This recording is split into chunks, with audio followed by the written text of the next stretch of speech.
हम सीखने वाले हैं कौन से विचार आपको गिरा सकते हैं। याद रखें, इंसान जब से इस पृथ्वी में पैदा हुआ, जब से उसको बनाया गया, उसके मन में कुछ ना कुछ ज़रूर चलते रहा है। शुरू में हम अगर देखते हैं तो हवा को भी शैतान ने, याद रखे, गिरा दिया। और वहाँ पर लिखा है, उसने जब देखा, अपने मन में उसने सोचा, उसके मन को वो अच्छा लगा, उसके मन में विचार पैदा हो गए कि ये फल खाने में अच्छा है। तो ये शुरू से ही जो मन है, मन के विचार सबसे पहले हमें गिराते हैं। क्यों? आप एक बात याद रखिए, पृथ्वी के ऊपर जब जल प्रलय आई, उस समय भी एक वचन आप जरूर पढ़ना चाहिए अगर आपको जल्दी मिलता है। उत्पत्ति 6 अध्याय उसका 5 वचन, उसमें ऐसा लिखा है, यहोवा ने देखा कि मनुष्यों की बुराई पृथ्वी पर बढ़ गई है। किसने देखा? परमेश्वर ने देखा कि जो इंसान है उनकी बुराई क्या बढ़ गई। वहाँ पर उनकी बुराई, उनके अच्छे काम नहीं बढ़े। याद रखें, अभी तक भी इंसान के अच्छे काम धरती पे नहीं बढ़े, उनके घर पे नहीं बढ़े, उनकी फैमिली में नहीं बढ़े, दोस्ती में नहीं बढ़े। लेकिन बुराई एक ऐसी चीज़ है जो हर समय बढ़ती है, हर समय बढ़ती है। आप एक बात सोचना चाहिए, ये हमारा जो चर्च है, इसमें क्या बढ़ता है? रोज़ दिन हमको साफ करना पड़ता है। क्या बढ़ता है इसमें? अच्छी चीज़ें। यहाँ पर रोज़ धूल मिट्टी उड़ के आती है, गंदगी। मतलब गंदगी को बुलाने की ज़रूरत नहीं है। आप कपड़ा अच्छा पहन के बाहर जाते हैं तो वो गंदा हो जाता है, क्योंकि ये गंदगी अपने आप ही आपके पास आ रही है। ये भांग के जो पौधे हैं, जो इनको कोई भी लगाता नहीं है, जो गांजा का पेड़ है लगाता कोई, अपने आप से हो रहे हैं। जी अभी किसान लोगों ने जो धान बोया है, इसके अंदर कुछ ऐसे ही पौधे उगेंगे, जड़ी बूटी होती है, उसको नहीं बोया उसने, लेकिन क्या होगा, अपने आप ये बुराई पैदा होगी, उसको फिर से वो निकालते हैं।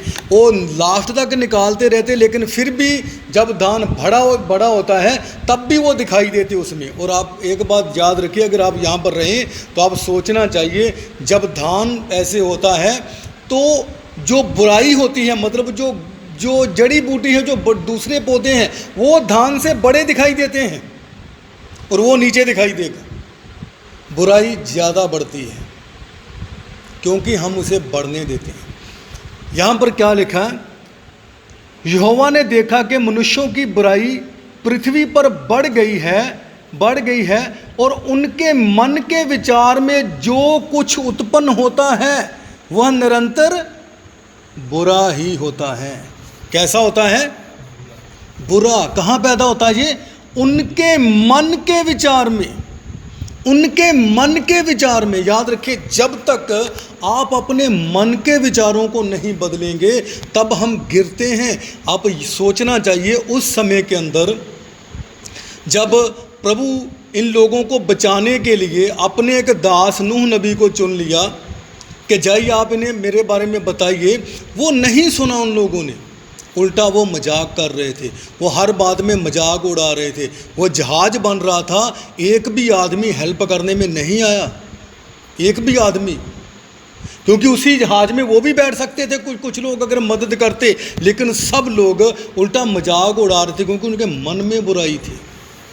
उनके मन के विचार में जो कुछ पैदा हो रहा था, वचन में लिखा, वो निरंतर बुरा ही पैदा हो रहा था।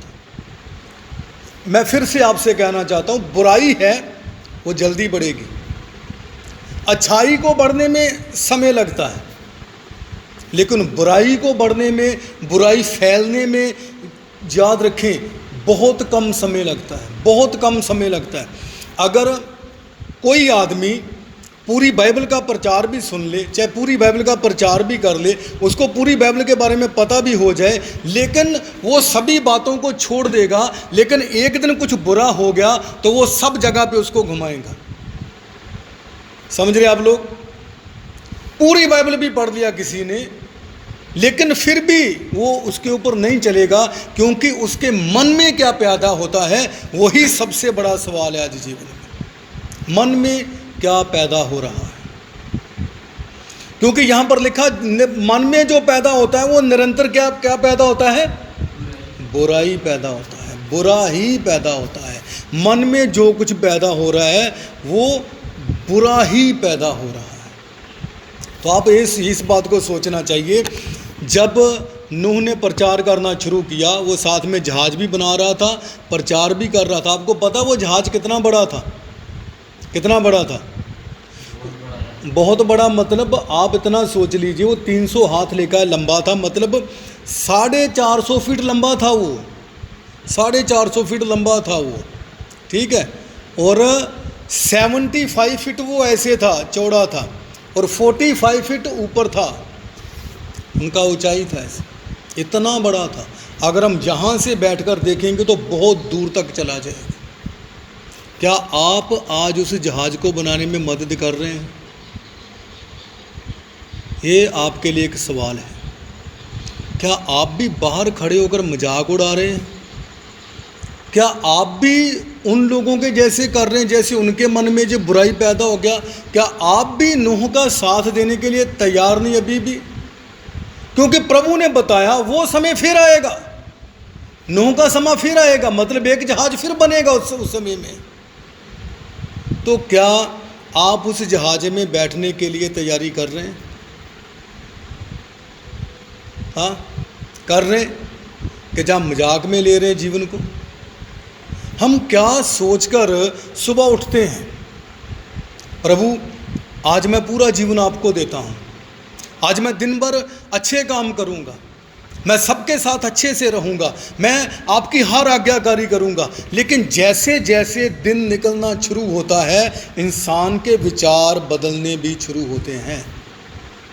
जैसे जैसे सुबह मौसम ठंडा होता है तो हमारे मन के विचार अच्छे होते हैं। जैसे धूप निकलना शुरू हो गया तो हमारे विचार भी बदलते गए, बदलते गए, बदलते गए। और यही विचार जब ज़्यादा बढ़ गए तो याद रखें, ये एक झगड़े का रूप ले लेंगे, ये एक बुराई का रूप ले लेंगे और इंसान को प्रभु से दूर कर देंगे।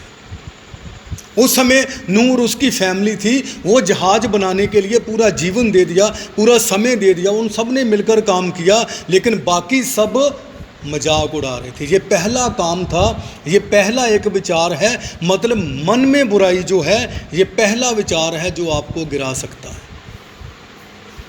ये पहला विचार है कि आप मन में क्या रखते हो।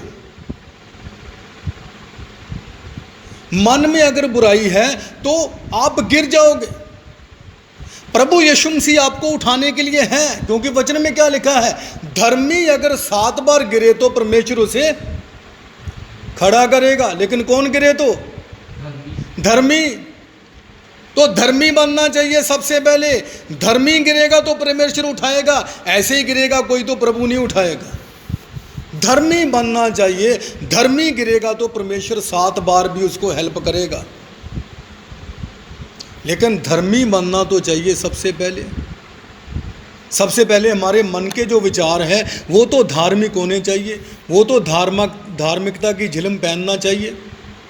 ये पूरी पृथ्वी के लोग जितने भी थे, जब जल पर ले आया सब लोग मर गए, क्योंकि कोई भी मन नहीं फिराया, सब लोग आके उसका मजाक उड़ा रहे थे। तो ये पहला विचार था, मन में अगर बुराई है तो आप गिर जाओगे। दूसरा जो विचार है घमंड। घमंड का विचार इंसान को गिरा सकता है। आप उसके लिए पढ़ें दानियल की किताब, दानियल की किताब पढ़ेंगे हम, उसका 4 अध्याय। आप याद रखें, आपके मन में क्या है वो आपको गिराएगा, और आपके अंदर घमंड कितना है ये दूसरा विचार हम देखने जा रहे हैं। और उसका 4 अध्याय उसका 28 वचन देखेंगे। यह सब कुछ नबूकदनेस्सर राजा पर घट गया 12 महीने के बीतने पर, जब वो बेबीलोन के राजभवन की छत पर टहल रहा था, तब वो कहने लगा, याद रखिए यही बात मेन है, तब वो कहने लगा, क्या ये बड़ा बेबीलोन नहीं है जिसे मैं ही ने अपने बल और सामर्थ से राजनिवास होने को और अपने प्रताप की बड़ाई के लिए बसाया। ये बेबीलोन असल में हम देखेंगे तो परमेश्वर ने ही बसाया बाद में, लेकिन ये राजा के मन में ऐसा एक सवाल पैदा हो गया, एक घमंड किया कि ये बड़ा शहर बेबीलोन मैंने ही बनाया है। ऐसा वो उसके मन में, ये मैंने ही बनाया है, मैंने बनाया इस बेबीलोन शहर को। तो ये घमंड मैंने ही किया है, ये घमंड का आत्मा आपको गिराएगा। आपको पता है इस राजा के साथ क्या हुआ? क्या हुआ इस राजा के साथ पता आपको? 7 साल तक इसको घास खाना पड़ा। हाँ, पशुओं के साथ, जानवरों के साथ। उनके हाथों के नाखून भी जानवरों के जैसे बढ़ गए, उनके सिर के बाल भी ऐसे बढ़ गए, सब कुछ हो गया। लेकिन एक दिन उसकी अकल ठिकाने आई, एक दिन राजा की अकल ठिकाने आई। लेकिन क्या कर खाने के बाद? घास खाने के बाद।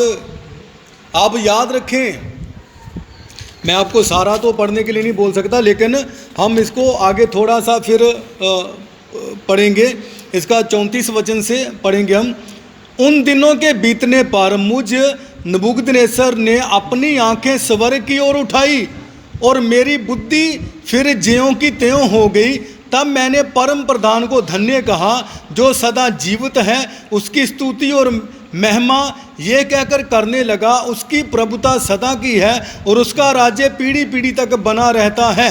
याद रखें, इसने जब अपनी आंखें उठाई ये जानवरों के जैसा रहने लगा। लेकिन एक दिन आप एक बात को सोचना चाहिए, इसने 7 साल के बाद माफ़ी मांग लिया। आप अपने जीवन में कब माफ़ी मांगने वाले हैं? माफ़ी मांगना और माफ़ करना अगर आपने नहीं सीखा तो 7 साल तक घास खाने के लिए हमें तैयार होना चाहिए, जल्दी करना चाहिए। माफ़ी मांगने में कभी भी देरी नहीं होना चाहिए। जितनी जल्दी हो सके हमें माफ़ करना और माफ़ी मांगना सीखना चाहिए। जो इंसान माफ़ी मांगेगा नहीं, माफ़ करेगा नहीं, वो घास खाने के लायक हो जाएगा। आप बाइबल पूरा पढ़ लिया तो इससे फ़र्क नहीं पड़ेगा, आप कितना समय प्रेयर किए इससे फ़र्क नहीं पड़ेगा। क्योंकि प्रभु ने क्या बताया? अगर तुम किसी के पाप क्षमा करते हो तो मैं क्या तुम्हारे भी पाप क्षमा करूँगा, लेकिन अगर तुमने दूसरों के नहीं किए तो मैं तुम्हारे भी नहीं करूँगा। तो ये याद रखें, सबसे पहले हमारे जो मन में क्या पैदा हो रहा है, हमारे घमंड में क्या पैदा हो रहा है, इसके लिए एक दूसरे को माफ़ करना और माफ़ी मांगना हमारे लिए बहुत ज़्यादा ज़रूरी है। ये राजा तो समझ गया लेकिन लेट समझा, समय लगा। राजा के पास समय दे दिया परमेश्वर ने।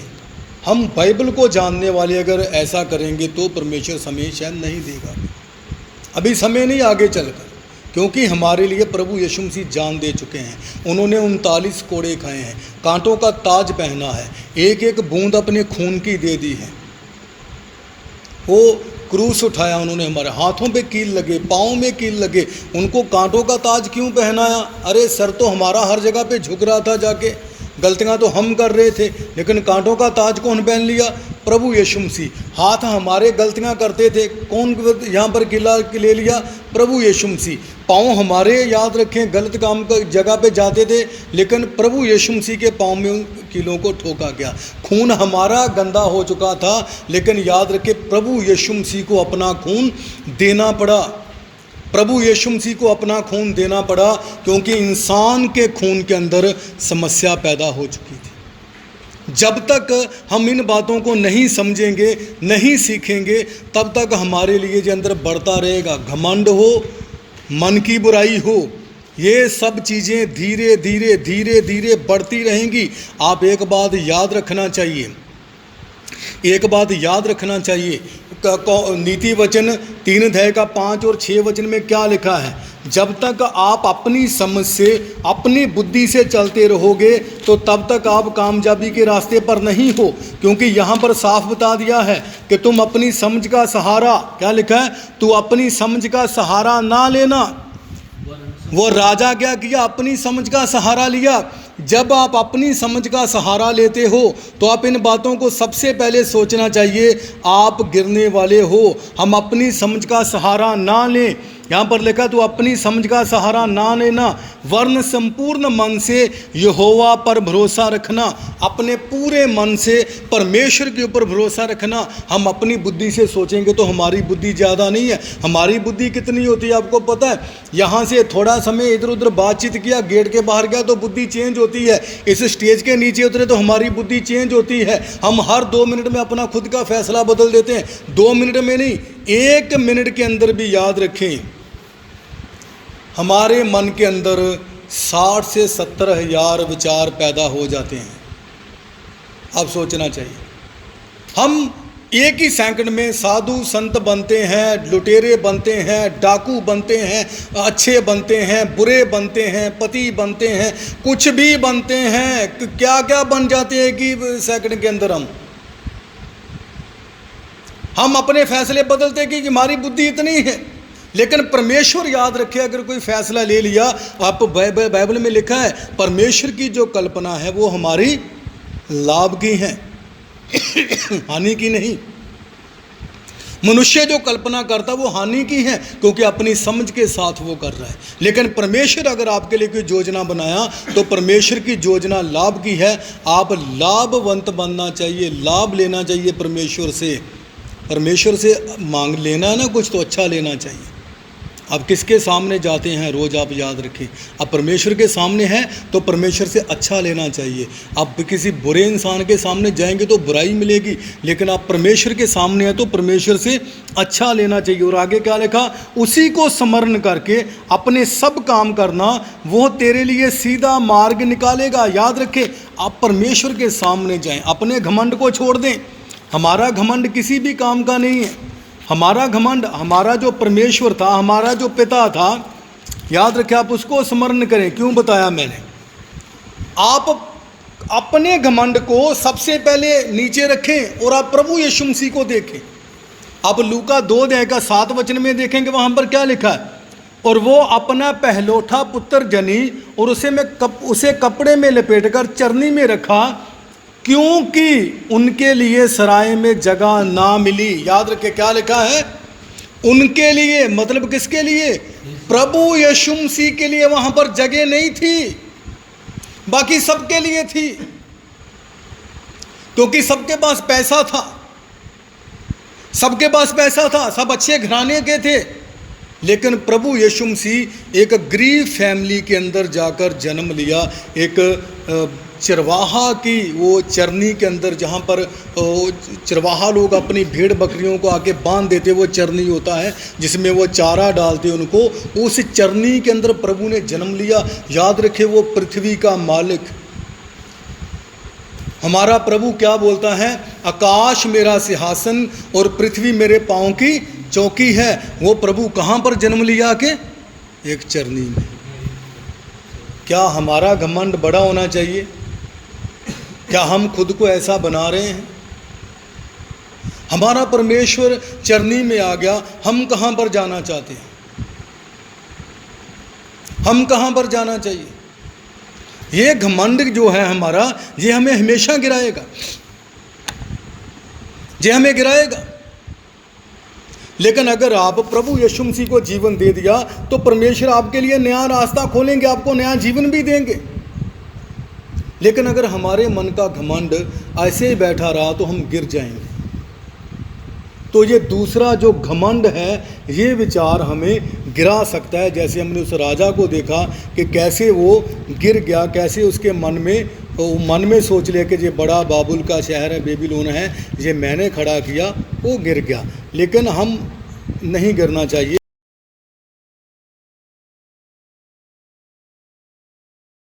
मरकुस 7:21 में, क्योंकि भीतर से, याद रखें, बुरे बुरे विचार कहाँ से आते हैं? अंदर से, भीतर से, अर्थात मनुष्य के मन से बुरे बुरे विचार। तो ये बुरे बुरे विचार इंसान को गिरा सकते हैं। अब सोचना चाहिए, बुरे विचार आपके मन में कैसे आए और किसके विषय में आ रहे हैं। हम किसी को बुरा बोलते हैं, याद रखें, तो ये बुरे विचार हैं। हम बुरा सोचते हैं तो ये बुरे विचार हैं। क्योंकि ये हमारे मन से निकल रहा है। हम बोलने से बहुत बार लोगों को हमारे मन में से बुरे विचार है, बहुत कुछ बोल दिया हमने, फटाफट किसी का बुराई कर दिया, हमने सोचा भी नहीं ये क्या हो रहा है, आगे चल के इसका रिजल्ट क्या होगा हमने कभी भी नहीं सोचा। क्यों? आप याद रखिए, स्वर्ग जाने का रास्ता है ना, उसमें ये चीज़ें आती हैं कि आप किसी के बारे में बुरा बोल भी नहीं सकते, सुन भी नहीं सकते, क्योंकि सुनने वाला भी बड़ा पापी बन जाता है। अब याद है आपको ये आप कहाँ पर लिखा है? नहीं याद होगा तो भजन संहिता 15 अध्याय फिर से आप लोग पढ़ना चाहिए, अभी पढ़ना चाहिए। यहाँ पर मैं बता देता हूँ 13 तरह के यहाँ पर बीमारियाँ हैं, ये 13 तरह के विचार हैं, 13 तरह की प्रॉब्लम है। यहाँ पर क्या लिखा है? क्योंकि भीतर से अर्थात मनुष्य के मन से बुरे बुरे विचार, चोरी, हत्या, प्रस्तिगमन, लोभ, दुष्टता, छल, लुचपन, कुदृष्टि, निंदा, अभिमान और मूर्खता निकलती है। ये सब बुरी बातें भीतर ही से निकलती हैं और मनुष्य को शुद्ध करती हैं। ये बुरे बुरे विचार हैं, याद रखें, ये हमें परमेश्वर से दूर करती हैं। बुरे बुरे विचार, और ये बुरे विचार जब तक आप ख़त्म नहीं करोगे ना, तब तक याद रखें कुछ भी हमारी समझ में नहीं आएगा। तो बुरे विचार कभी भी आप बोले नहीं, कभी भी आप सुने नहीं। आपको पता है भजन संहिता में ऐसा बताया गया, हम पढ़ेंगे 15 अध्याय का, उसका एक वचन से ही हम पढ़कर देखेंगे। उसका एक वचन से ही आपको पता चलेगा कि परमेश्वर के नज़दीक कौन लोग जाएंगे, कौन लोग हैं जिनको परमेश्वर अपने पास बुलाएंगे। अगर ये विचार आज आपके अंदर पैदा हो रहे हैं तो आप सोचना चाहिए। यहाँ पर बताया, हे परमेश्वर, तेरे तंबू में कौन रहेगा और तेरे पवित्र पर्वत पर कौन बसने पाएगा। जब बुरे विचार हैं तो यहाँ पर नहीं जा सकते। ऐसा यहाँ पर ये दो लाइन लिख के दोनों में एक क्वेश्चन मार्क दे दिया, सवाल किया गया है कि आपके तंबू में कौन रहेगा, आपके पवित्र पर्वत पर कौन बसने पाएगा। तब वो जवाब देता है आगे से, वह जो खराई से चलता और धर्म के काम करता है। याद रखिए, ये बुरे विचार खत्म करके आपको ये पैदा करना चाहिए, कौन रहेगा प्रभु के वहाँ, वह जो खराई से चलता और धर्म के काम करता और हृदय से सच बोलता, जो अपने मन से सच बोलता है, जो अपनी जीभ से निंदा नहीं करता। याद रखिए क्या लिखा है, जो अपनी जीभ से निंदा नहीं करता और ना अपने मित्र की बुराई करता है और ना अपने पड़ोसी की निंदा सुनता है। ये 3 वचन था कि आप लोग लिखना चाहिए। सुनने वाले को भी बताया वो परमेश्वर के तंबू में नहीं जाएगा, बुराई सुनने वाला भी। अगर आप बुराई सुन भी रहे हैं तो याद रखिए आप परमेश्वर के तंबू में नहीं जाएंगे।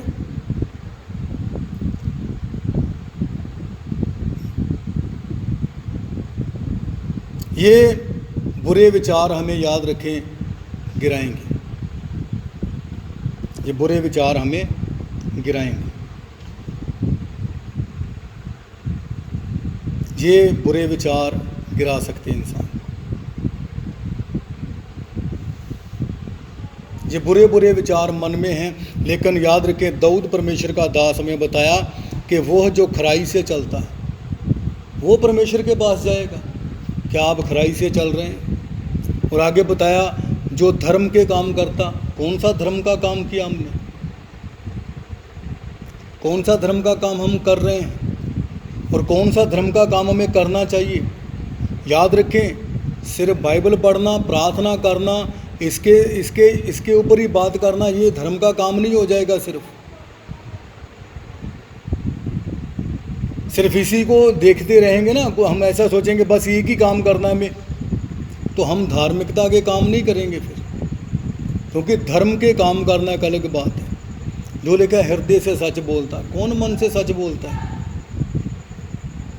क्या हमने पैदा किया? ये बुरे विचार हैं जो अंदर पैदा हो रहा है।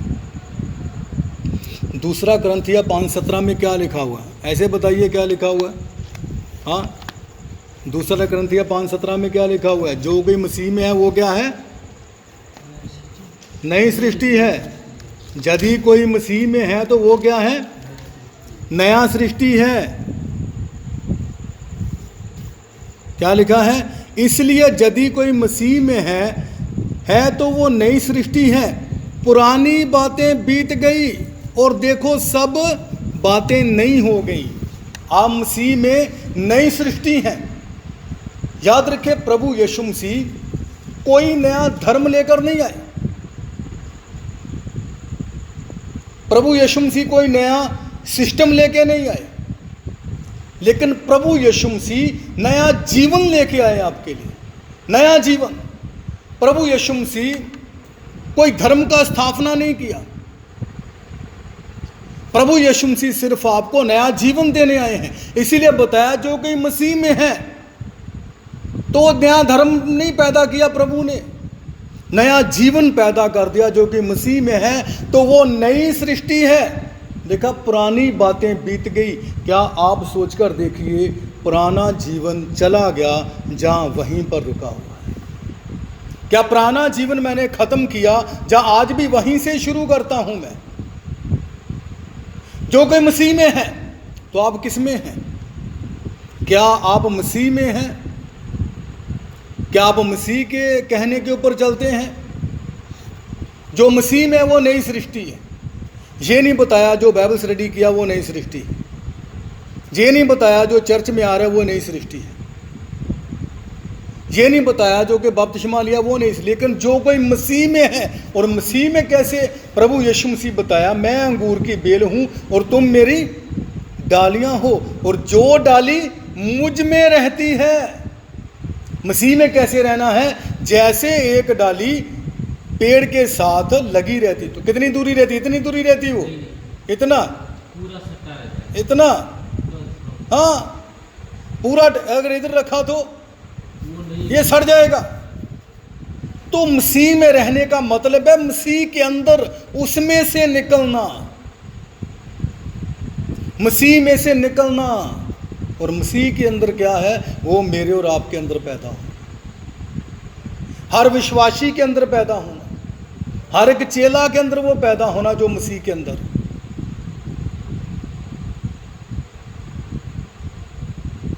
जो मसीह में है वो नई सृष्टि। पुरानी बातें लिखा है बीत गई, पुरानी बातें। क्या आप उन्हीं पुरानी बातों को पकड़कर बैठे हुए हो? क्या वही पुराना जीवन अभी भी चल रहा है?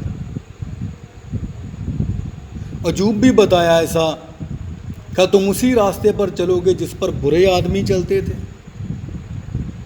जो रास्ता बुराई की ओर जाता है, क्या तुम उसी के ऊपर चल रहे हो?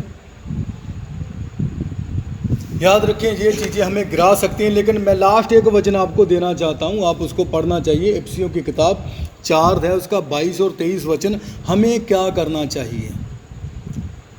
हमें क्या करना चाहिए? लास्ट में हमें ये विचार हमें गिराएंगे, लेकिन हमें क्या करना चाहिए? तो यहाँ पर क्या लिखा कि तुम पिछले चाल चलन के पुराने मनुष्य तत्व को, जो भरमाने वाली अभिलाषाओं के अनुसार भ्रष्ट होता जाता है, उतार डालो। क्या करना चाहिए हमें? हमें पुरानी जो इंसानियत है, क्योंकि आप मसीह में नई सृष्टि हो, तो पुराने जीवन को उतार कर रख देना है। आज की रात आप सोचना चाहिए हम इसे उतार रहे हैं। आज की शाम आप ये सोचिए, हम अपना पुराना जीवन उतार कर रख देंगे और एक दूसरे के साथ अच्छा से मिलकर रहेंगे, भाई भाई की तरह रहेंगे, अपनी फैमिली को अच्छा से जीवन में लेके जाएंगे, अपनी फैमिली को अच्छा संदेश देंगे कि मैं बदल गया हूँ। और 23 वचन में इसमें क्या लिखा है? और अपने मन के आत्मिक स्वभाव में नए बनते जाओ। क्या लिखा है? अपने आत्मिक स्वभाव में क्या बनते जाओ? नए बनते जाओ। किस में नए बनना है? आत्मिक स्वभाव में नए बनने की जरूरत है। और ये याद रखें, ये एक दिन का काम नहीं है। हर दिन आप इसे शुरू करना चाहिए, हर दिन आप इसे शुरू करना चाहिए, हर दिन। एक वचन मैं चाहता हूँ आप एक हम और पढ़ लेंगे। हम बहुत बार पढ़ चुके हैं, लेकिन आज फिर से हम हो सके तो उसको एक बार पढ़ना चाहिए। 1 कुरिन्थियों 13 अध्याय, उसका 1 वचन से लेके 3 वचन तक मैं आपके लिए पढ़ूंगा।